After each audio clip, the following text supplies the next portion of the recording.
السلام علیکم، بسم اللہ الرحمن الرحیم۔ آج جس ٹاپک پہ میں آپ سے بات کرنے لگا ہوں وہ بدقسمتی سے پاکستان کا ایک بہت بڑا المیہ ہے، اور وہ پاکستان میں بہت ہی کم ڈسکس ہوتا ہے، بہت اس پہ کم موٹیویشن اسپیکرز بھی بہت بات کرتے ہیں لیکن بہت کم کرتے ہیں کہ ہمارے نوجوانوں میں نفسیاتی مسائل مسائل تو مطلب بیماریاں وغیرہ تو نہیں، لیکن نفسیاتی جو ڈپریشن ہوتی ہے، جو تناؤ ہوتا ہے اور پریشر ہوتا ہے، تو وہ کیوں ہوتا ہے اور اس کے بارے میں کیا کیا جائے، وجوہات کیا ہے مین اور پھر اس کے بارے میں کرنا کیا ہے۔ تو سب سے پہلے میں کہنا چاہوں گا کہ انسان کا جو سب سے پہلا سکول، سب سے پہلا سیکھنے کا ادارہ ہوتا ہے وہ گھر ہوتا ہے۔ میں نے پچھلی ویڈیوز میں کہا تھا کہ جو والدین ہیں تو وہ بچے کی تربیت جب کرتے ہیں تو تب وہ اس کی نفسیات بناتے ہیں، سائیکالوجی بناتے ہیں باقاعدہ، کہ وہ کس طرح کا بندہ آگے بنے گا۔ بچوں کو بھی 7 سال کی عمر تک کا میں نے کہا تھا کہ اس کی سائیکالوجی بنتی ہے، تو وہ اتنی اسٹرانگ بننی چاہیے کہ آگے جا کے جو میں پوائنٹس بیان کرنے لگا ہوں کہ وہ ان میں پھر نہ ہوں، اس پہ اثر نہ کریں۔ پوائنٹس یہ ہیں کہ سب سے پہلے ہوتا ہے کہ بھائی ایک بندہ ہے، وہ گھر میں رہ رہا ہے، وہ کام نہیں کر رہا، یا ایجوکیٹڈ بھی ہے، اس کو جاب نہیں مل رہا، تو وہ فیملی کا سب سے بڑا پریشر ہوتا ہے۔ اس کے ذہن میں مسلسل ہوتا ہے کہ بھائی میرے ماں باپ اب مجھ سے کچھ توقع رکھتے ہیں کہ بھائی ایسی عمر میں آ گیا ہے کہ اب یہ کچھ کمائے گا، اپنے لیے خود کے لیے کچھ کرے گا۔ فیملی جو ہوتی ہے بدقسمتی سے وہ زیادہ تر سپورٹیو نہیں ہوتی، وہ اس کو کبھی تانے بھی ملتے ہیں کہ بھائی روٹیاں تو توڑتے ہو اور کچھ کما کے لاتے نہیں ہو۔ تو یہ ایک بہت ہی غلط اپروچ ہے ماں باپ کی طرف سے، سب سے پہلے میں کہوں گا۔ اور اسپیشلی ماں جو ہوتی ہے، ماں کا بہت بڑا رول ہوتا ہے۔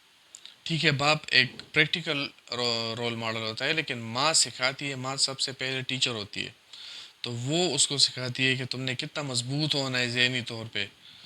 تو اس کے ساتھ جڑی بات جو ہے وہ ہے سوسائٹی کا پریشر جو ہے، کہ ہمارا سماجی دباؤ جو ہے وہ اتنا زیادہ ہے، اتنا زیادہ ہے۔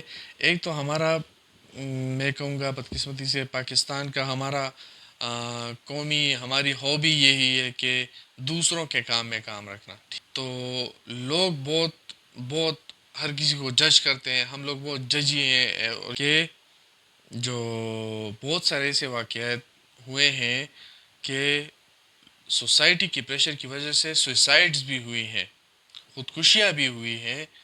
گھر سے جڑی بات، تیسری بات یہ کہ ایک بندہ اگر شادی شدہ ہو، اس کی شادی ہو گئی ہو، تو پھر اس کے گھر والے تو اور ایکسپیکٹ کرتے ہی ہیں، اور اس کو ذرا انڈیپینڈنٹ بھی کر دیتے ہیں کہ بھائی تم نے شادی کر لی ہے، تمہارے بیوی بچے، اب تم کماؤ، ذرا ان کا خیال رکھو۔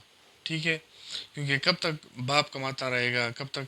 اور بندے میں خود بھی احساس ہوتا ہے، یہ ایک انسانی فطرت ہے کہ انسان میں یہ خیال ہوتا ہے کہ جب اس کی شادی ہو جاتی ہے، وہ کہتا ہے کہ پہلے تو میں اکیلا تھا، چلو جیسے کیسے کر کے بھی میں کچھ کرتا تھا، لیکن اب میری بیوی ہے، میرے بچے ہیں، تو اب ان کے لیے بھی میں نے کچھ کرنا ہے۔ یہ ذمہ داری انسان خود کو پیچھے رکھتا ہے، سب سے پہلے بچوں کو اور بیوی کو آگے رکھتا ہے کہ ان کے لیے میں کچھ کروں۔ تو اگر ایسا بندہ ہو اور اس پہ وہ تناؤ آئے، تو اس میں وہ ڈپریشن پھر ڈبل ہوگی۔ ایک اگلی جو بات ہے بہت ہی ضروری ہے کہ، اور بہت ہی عام ایک ہمارا المیہ ہے کہ پاکستان ہمارا ملک ہے، ہماری اس پہ جان بھی قربان ہے، لیکن پاکستان کے جو حالات چل رہے ہیں تو اسپیشلی سب سے زیادہ جو افیکٹ ہو رہے ہیں، سب سے زیادہ جو اثر جس پہ ہو رہا ہے وہ ہماری نوجوان نسل ہے۔ اور ہمارے ملک کے حالات کی وجہ سے جو بے روزگاری بنی ہوئی ہے، اور ایک مہنگائی کا ماحول بنا ہوا ہے، تو ایک بندہ کچھ کر بھی رہا ہے تو وہ شاید اس کے لیے کافی نہ ہو، specially middle class, lower class میں بہت کامن ہے۔ تو یہ ڈپریشن، باقاعدہ ڈپریشن کا مریض بن جاتا ہے، وہ ذہنی تناؤ کا مریض بن جاتا ہے۔ وہ پاکستان کے علاوہ جو میں بات کرنا چاہوں گا، اور وہ بھی ہمارے اقدار میں ایک چیز ہے، وہ ہے ہماری مذہب سے دوری۔ ایک مرد مومن جو اللہ پہ توکل کرتا ہو، تو اللہ نے وعدہ کیا ہے حضرت محمد صلی اللہ علیہ وسلم کی حدیث ہے کہ القاسب حبیب اللہ، کسب کرنے والا، حلال روزی کمانے والا اللہ کا دوست ہے. مطلب حلال کمانے کو ایک انہوں نے درجہ دیا ہے.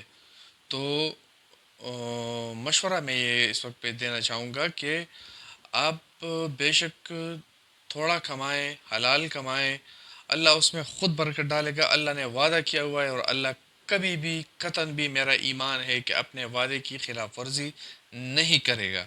تو حلال روزی کمانا اور دین کے ساتھ خود کو ٹچ رکھنا، اللہ کے نزدیک جانا.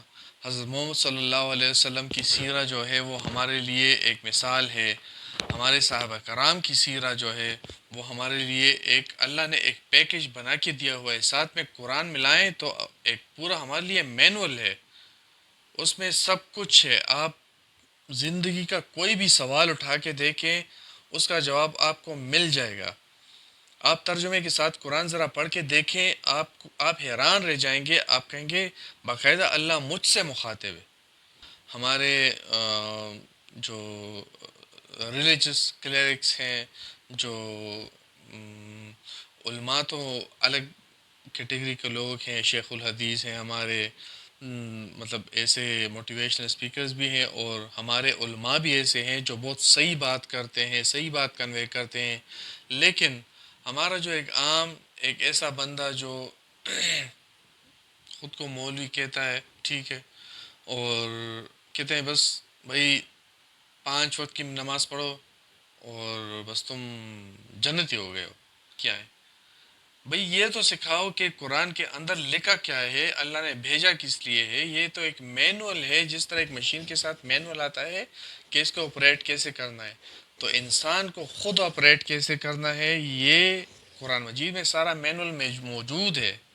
بات یہ ہے کہ قرآن و حدیث سے ثابت ہے کہ جو بندہ اللہ پہ توکل کرتا ہے، دین سے دوری اس کی نہ ہو، اور حضرت محمد صلی اللہ علیہ وسلم کے اسوہ حسنہ پہ وہ عمل کرتا ہو، اس کو اسٹڈی اس نے کیا ہوا ہو، اس سے آگاہ ہو، تو وہ کبھی بھی مایوسی کا شکار نہیں ہوگا. اور مایوسی کو تو آپ کو پتہ ہے کہ اسلام میں مایوسی کفر ہے. اس باقاعدہ کہا گیا ہے کہ مایوسی کفر ہے. یہ اس لیے ضروری نہیں کہ مطلب وہ بندہ کافر ہو گیا، لیکن وہ درجہ بیان کیا گیا ہے کہ وہ اتنا نچلا درجہ ہے مایوسی کا، کہ اس کا مطلب ہے کہ تمہارا تو اللہ سے ایمان اٹھ گیا ہے. تو یہ ایک وہ بندہ پھر ذہنی تناؤ کا بھی شکار ہوگا. دین سے دوری ایک بہت ہی بڑی بڑی وجہ ہے ڈپریشن کی اور ذہنی تناؤ کی. تو یہ بات ہو گئی. تیسری چیز جو ہے وہ ہمارے معاشرے کو جو دھیمک کی طرح کھا رہی ہے، وہ ہے جو یہ اوپر کے پوائنٹس ہیں. وہ کیا چیز کرتے ہیں کہ ایک نوجوان کو پھر جب وہ مایوس ہو جاتا ہے تو وہ پھر کس چیز کی طرف جاتا ہے؟ نشوں کی طرف جاتا ہے، ٹھیک ہے، غلط کمپنی کی طرف جاتا ہے. کیونکہ ہر بندے کو ہمارے لیے ہم میں اللہ نے ایک بلٹ ان ایسی فطرت ہماری بنائی ہوئی ہے کہ ہمیں زندگی میں ایک مقصد چاہیے ہوتا ہے. وہ انگلش میں ایک کہاوت ہے نا کہ if you stand for nothing you will fall for any thing. تو اگر آپ کے اقدار آپ کے پاس نہ ہوں، آپ کے دین کے، آپ کے معاشرے کے، آپ کے لوگوں کے جو اقدار آپ کے پاس نہ ہوں، تو پھر آپ اگر اس پہ نہیں رہتے تو آپ زندگی میں کوئی نہ کوئی مقصد تو بندے کو چاہیے ہوتا ہے، چاہے وہ ان پڑھ ہو چاہے وہ ایجوکیٹڈ ہو، ٹھیک ہے. تو وہ پھر نشوں کی طرف جاتے ہیں اور اپنی زندگی ضائع کر دیتے ہیں. بیوی بچے بیچارے ایسے رہ جاتے ہیں. تو یہ شارٹ کٹس جو ہیں یہ آپ کی زندگی کو تباہ کرنے کے علاوہ کچھ نہیں کریں گے. یہ آپ کو ایک جھوٹی دنیا دکھاتے ہیں کہ بھئی تم خوش ہو، لیکن اصلیت کیا ہوتی ہے؟ اس کے بیوی بچے، اس کے ماں باپ گھر میں رو رہے ہوتے ہیں. ٹھیک، فیملی کا سپورٹ تو ٹھیک ہے چاہیے ہوتا ہے، لیکن ساتھ ساتھ معاشرے میں بھی یہ اویئرنیس ہونی چاہیے کہ بھئی یہ جو بندہ ہے اس کو ہیلپ کی ضرورت ہے. اس کو چاہے وہ آپ اس سے تھوڑی سی بات ایسی کر لیں. اور سوشل ویلفیئر آرگنائزیشنز بھی بن گئی ہیں جو اس طرح کے لوگوں کو مطلب مدد کرتی ہیں، ریہیبلیٹیشن بھی کرتی ہیں، لیکن یہ جو ڈسکریجنگ ایٹیٹیوڈ ہے یہ بہت ہی غلط اثر ڈالتی ہے، منفی اثر ڈالتی ہے۔ اور اب میں آپ سے بات کرنا چاہوں گا کہ اس کے بارے میں کیا جائے، ٹھیک ہے؟ تو جہاں سے میں نے سٹارٹ کیا تھا وہیں سے سٹارٹ کروں گا کہ بھئی گھر میں سب سے پہلے بچے کی تربیت آپ اچھی کریں، تربیت ایسی کریں کہ اس کو اخلاق، اس کو دین کی صحیح تعلیم ہمارے پاکستان میں ایک بہت بڑی ایک بیماری پھیلی ہوئی ہے کہ ہم نے اپنا ایک دین بنایا ہوا ہے نعوذ باللہ کہ بھئی 5 نمازیں پڑھ لو تم جنتی ہو جاؤ گے۔ دس از ناٹ دا دین، یہ دین نہیں ہے۔ یہ یہ تو اسلام میں داخل ہونے کے لیے جو 5 مین وہ ہیں، اسلام میں داخل ہونے کے لیے، اسلام کا ٹکٹ لینے کے لیے یہ چیزیں ہیں۔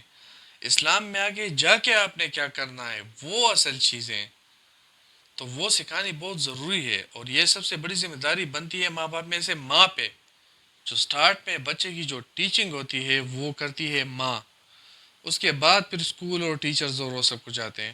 اسکول میں پہنچتے پہنچتے بچے کی سائیکالوجی بن چکی ہوتی ہے کہ وہ کس طرح کا بندہ ہوگا۔ تو میری والدین سے گزارش ہے کہ کائنڈلی مہربانی کر کے بچوں کو یہ ایک تو اخلاق ہو گئے، ایک تو دینی تعلیم ہو گئی، پھر بعد میں اسکول کی تعلیم ہو گئی آگے تک جتنا بھی ہو جا سکے۔ اور دوسری بات یہ کہ اس کو بیڈ کمپنی سے، غلط صحبت سے بچانا بھی والدین کی ذمہ داری ہے۔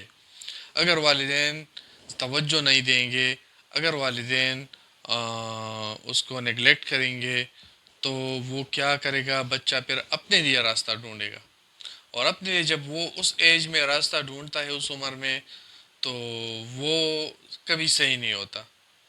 اور پھر اس کے بعد میں نے بات کی تھی سوسائٹی کے پریشر کی، تو اگر ہماری سماجی دباؤ جو اتنا ہوتا ہے کہ بھئی تم تو کچھ کر نہیں، تم کسی کام کے نہیں ہو، یا اگر کوئی بندہ کسی غلط راہ پہ چل پڑے تو مدد کرنے کی بجائے لوگ اس کو تانے مارتے ہیں، تو یہ اس کو اور دھکیلتے ہیں۔ اور یوتھ سے میں یہ کہوں گا، اپنے نوجوان نسل سے میں یہ کہوں گا کہ قوت ارادی کا نام آپ نے سنا ہوگا، ویل پاور کا نام آپ نے سنا ہوگا۔ جب جب تک آپ میں قوت ارادی ہے، آپ کے ارادے مضبوط ہیں، تو نہ آپ کو کوئی غلط طرف لے کے جا سکتا ہے، اور نہ ہی آپ اس طرح ہو سکتے ہیں کہ آپ کوئی کام نہ کریں۔ آپ کسی نہ کسی صورت میں اپنے لیے راستہ ڈھونڈیں گے پھر، لیکن ارادہ ہونا بہت ضروری ہے، ارادہ بھی اور اس کے ساتھ جڑی ہوئی پھر عمل بھی، صرف خیالی پلاؤ نہیں۔ تو یہ میں کہوں گا کہ لوگوں کی نگیٹیوٹی کو، لوگوں کے غلط بیانات کو، اس کو ایوائڈ کریں، اس کو چھوڑ دیں، اس کو ذہن پہ مت لیں، اس کو ڈپریشن میں مت لیں۔ یہ ذہنی تناؤ جو ہے یہ صرف آپ کا نقصان ہوگا اور کوئی آپ کو فائدہ نہیں ہونا اس سے۔ اگر آپ ذہنی طور پہ مضبوط ہوں گے، اور اگر آپ اپنے ذہن کو کنٹرول کرنا ذرا سیکھ لیں، اس کے بھی اپنے تھوڑے سے پوائنٹس ہیں، گر ہیں۔ تو سب سے پہلے تو یہ مائنڈ اپنا کنٹرول کرنا، یہ آپ کے پاس ایک آپشن ہے کہ آپ خود اپنے قوت ارادی سے اپنا سب کچھ بدل سکتے ہیں، اپنی زندگی بدل سکتے ہیں۔ اور پھر اگلی بات جو میں نے کہی تھی دین کے حوالے سے، اسلام کے حوالے سے، تو القاسم حبیب اللہ کے حوالے سے، تو چاہے آپ کوئی مزدوری کریں، چاہے آپ تعلیم حاصل کر کے کوئی نوکری کریں، بزنس کریں، بزنس حضرت محمد صلی اللہ علیہ وسلم نے بھی، ان کی زندگی تو ہمارے لیے پوری حیات ان کی ہمارے لیے ایک مثال ہے۔ اور احادیث اور قرآن تو میں نے کہا کہ پیکج ہے ہمارے لیے پورا ایک، اس کو اگر آپ اسٹڈی کریں تو آپ کو باہر سے یا انگریزوں کی کتابوں کی اسٹڈی کرنے کی کوئی ضرورت نہیں جو موٹیویشن کے لیے ہوتی ہیں کہ بھئی اس سے موٹیویٹ ہو جاؤ، یہ بلینئر یہ کرتا ہے وہ کرتا ہے اور اس سے وہ بلینئر بن جائے۔ بھئی آپ بلینئر نہ بنیں، آپ اخلاقی بنیں، آپ اسلامی بنیں، آپ حلال روزی کمائیں، تو جتنا آپ اللہ سبحانہ و تعالیٰ کے قریب ہوں گے، اس پہ توکل کریں گے، اور اس پہ ریلائی کریں گے، اس پہ خود کو ڈپینڈنٹ کرے، دعا میں اس سے مانگے، تو وہ دے گا، وہ دیتا ہے اگر دل سے ہو تو آپ کی دعا۔ سب سے اچھا جو علاج ہے، سب سے اچھا علاج وہ اسلام جو اگر کوئی اسٹڈی کرے تو اسلام میں تو مایوسی ہے نہیں، اسلام میں تو سکون ہے، سکون ہے۔ پتہ حضرت محمد صلی اللہ علیہ وسلم نے بھی تجارت کی ہے۔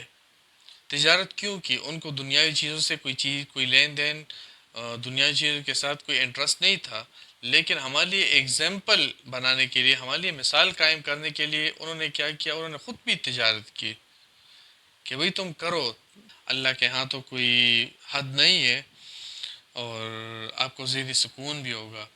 اور بس آخر میں ایک چیز ایڈ کرنا چاہوں گا کہ یہ چیز جو سارے میں نے بتائی ہے نا، ذہنی تناؤ، یہ باقاعدہ میڈیکل پرابلمس پر بنتی ہے، یہ پھر طبی مسئلے بنتے ہیں، باقاعدہ ڈپریشن کے مریض بنتے ہیں۔ تو آخر میں سب سے پھر سے ریکویسٹ کروں گا کہ کائنڈلی ان چیزوں کو ذرا سیریس لیں، ہماری نوجوان نسل کو تباہ ہونے سے بچا لیں، اور آج کل جو حالات چل رہے ہیں تو اس میں یہ چیز، یہ آگاہی بہت زیادہ ضروری ہے۔ تو میں آپ کو شکریہ ادا کرنا چاہوں گا اگر آپ نے یہ سنا ہے، اگر آپ نے اس میں سے کچھ بھی پک کیا ہے تو میرا مقصد پورا ہو گیا ہوگا۔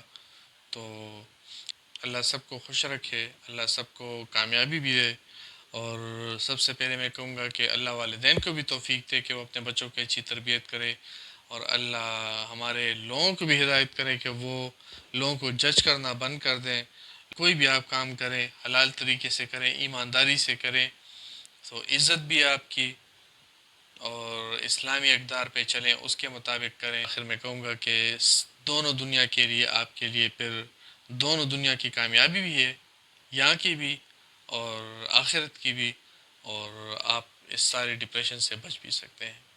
بہت بہت شکریہ، اللہ حافظ۔